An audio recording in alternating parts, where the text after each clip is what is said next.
Whatever we give attention to tends to get repeated or tends to create a perception in our mind of what's really happening.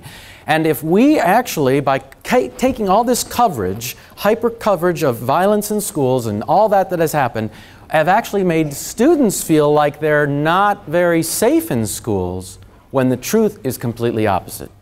To this day, if you just went out of the mall or a street and you sample 20, 30 people and ask people on the street, are schools safer or not as safe as they were when you went to school? Most of them would say, oh, they're not as safe. When I went to school, we didn't have shootings. And so what do? They use their perception of their own reality, add the fuel of all the media stuff that they've heard and felt, and now they come to a conclusion in their mind, which is completely wrong.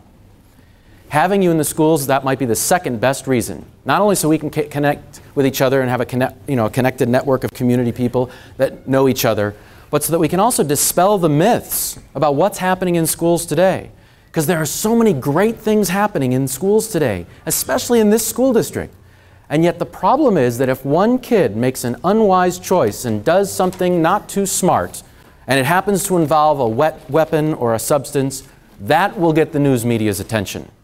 But we'll put hundreds of students on fields every day in sports and athletics. We'll put thousands of them in arts and music events. We'll put their work and scholastic achievement all over the place.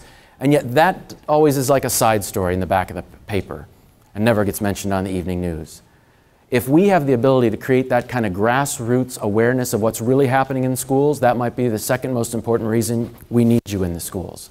Volunteering, helping, or just showing up with some cookies and helping out in class once in a while, so that you can be a part of that reality and share it with other people.